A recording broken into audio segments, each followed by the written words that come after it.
No one wants to hear from a self-aware narcissist. Now you might be watching this and be like, wait a second, what are you talking about? Like, you've got like 13,000 people on your YouTube. You've got like 75,000 people on TikTok. You've got like 27,000 or whatever on Instagram at the time of this recording. Like, what are you talking about? No one wants to hear about a self-aware narcissist talking about themselves in the aspect of mental health, in the aspect of the struggles that they have. What they want to hear is, what did my ex do? What they want to hear is validation on what happened. What they want to hear is understanding and having closure. And that's what I give to people a lot of times. I give that to them in one-on-ones and live events and these videos of trying to help people understand the awareness of what narcissism really is, of what it does to people, of how it destroys lives, of how it impacts families, of how it disintegrates cultures, of how it's very, very, very destructive.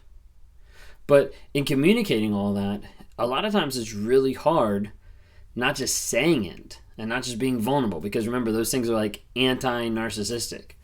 But sometimes the fact of like just living it on a day-to-day basis, like trying to figure out, trying to sort through this shit in my head so that I could come here and I could say, hey, this is me. And this is what we're talking about today. Narcissists seem to have like a monster inside. You've heard it. You've seen it. You've seen it rage. You've seen it pop up. You've seen the demonic eyes that go all black when like life goes crazy, when they're in the middle of an argument, in the middle of a rage. Well, I'm not always like put together. I'm not always this calm person that flows and has all these great words that just like mesh together. Sometimes I'm a mess. And sometimes I'm not doing so great. Sometimes I'm angry. Sometimes I'm upset. Sometimes I'm sad. There's all these different things. And especially like on my journey of being self-aware, on my journey of learning about emotions, learning that emotions aren't bad. Like that's something I learned like, I don't know, at this point, like probably like 8 months ago, of just the realization of like emotions aren't bad. And I was like, what? Like when my therapist said that, I was like, what are you talking about? Like, of course they are. Like there's good emotions, there's bad emotions. He's like, no, like your emotions are your emotions. Like it's okay. Like you're allowed to have those emotions. And for me, there's like an acceptance period of like, okay, like I guess I can actually feel this. I'm allowed to, like there's a huge wall built up in a lot of aspects of my life that I didn't want to have those emotions. So people sometimes ask like, how do you connect with people? Like what's going on? Like how do you even have emotions? Do you have feelings? And I'm like, yeah, like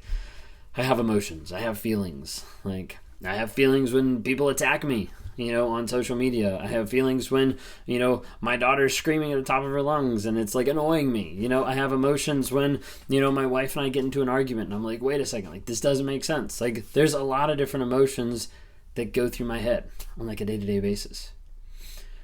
But what I was talking about originally, like narcissism, oftentimes you see that monster. You see that monster inside. And I was reading a book today, and I'll share it sometime on here, but I was reading a book today and was going through different sections of it and was going through different sections about narcissism, psychopath, sociopath, all that kind of stuff. And as I was reading, I was like, this hits home. I was starting to get into it and I was like, this is getting way too deep, way too close for me. And I had to put it down for a little bit. I'm gonna keep reading it, but I had to put it down for a little bit because of the fact that I was like, this is showing me who I've been. This is showing me what I've struggled with. This is showing me how I've manipulated. This is showing me what I've done. And like peeling that off and like revealing that, it's been super hard. This has been super hard.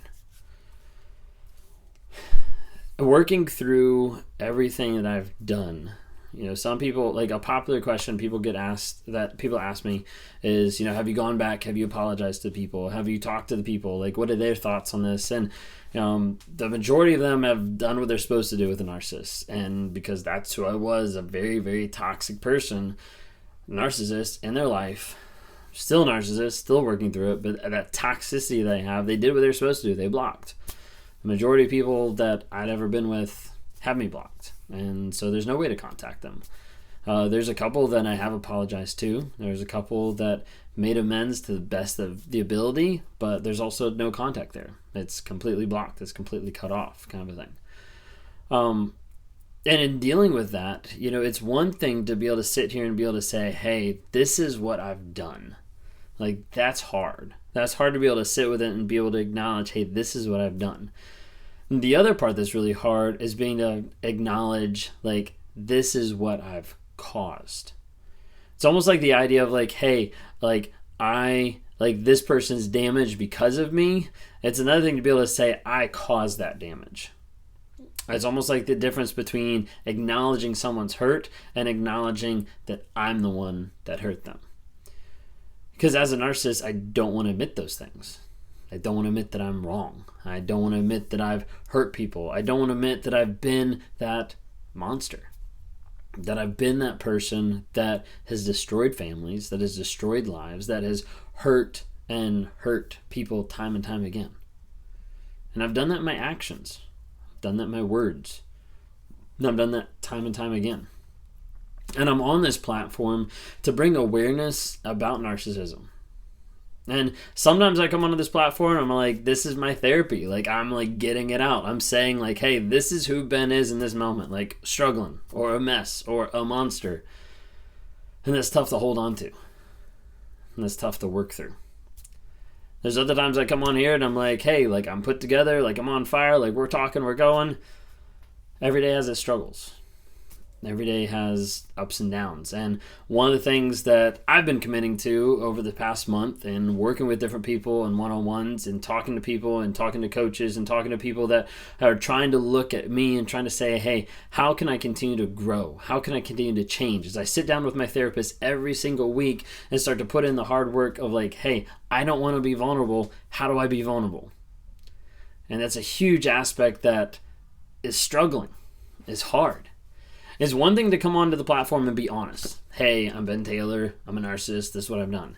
It's another thing to be vulnerable of like, hey, I'm Ben Taylor. I'm a narcissist. This is what I've done. These are the things I've done. This is how I've hurt people. This is how I've manipulated. Like, this has been me on a consistent basis for the majority of my life. Like, starting to unpack and like reveal this shit, that's hard. For me, there's a period of time, probably about a month or so ago, that I really started feeling the impression, feeling the thought of vulnerability even more.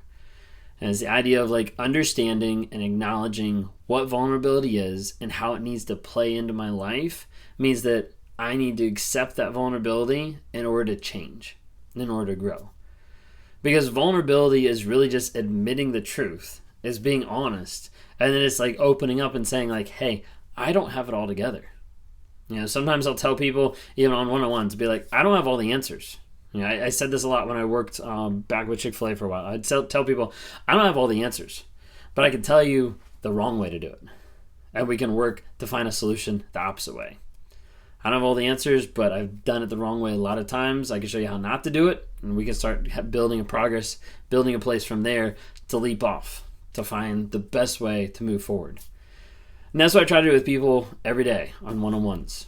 So I meet with people every single day, a lot of times starting at 5 a.m. in the morning, so I can talk to people in the UK, in Norway, in Sweden, Australia, all over the globe, to be able to talk to them about narcissism and to try to bring awareness about this shit and the stuff that comes into people's lives and destroys them.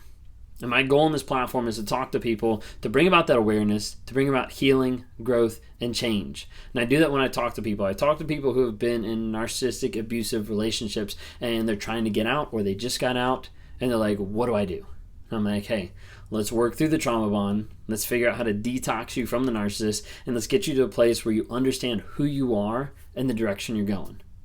Sometimes I talk to narcissists. Not very often, because a lot of times they don't come back. Typically, like, their ex sent them a video and now they come talk to me and they're like, am I actually a narcissist? And I'm like, yes or no. Or like, I'm like, hey, like you have all these traits. Like it seems like something's going on there. And we start diving into it a little bit. Like I said, most of them don't come back because narcissists don't want to get called out. Sometimes I talk to couples that are in that narcissistic relationship. So I can try to either call out, or identify, or just help them kind of like cope through some of the stuff they're going through. I'm not a counselor, not a therapist. I'm not a whatever. I'm just someone who's sharing their story, trying to say, hey, this is what I've done. This is where I'm going. And I'm trying to be able to help people along the way to be able to grow and get health and get into therapy and get change and change your life. Because if you can learn how to change your story, if you can learn how to change your viewpoint, your perception of everything that's going on in your life, there's an opportunity that you can change and grow far beyond what you could ever imagine. That's what I'm on here. Thanks for letting me rant today.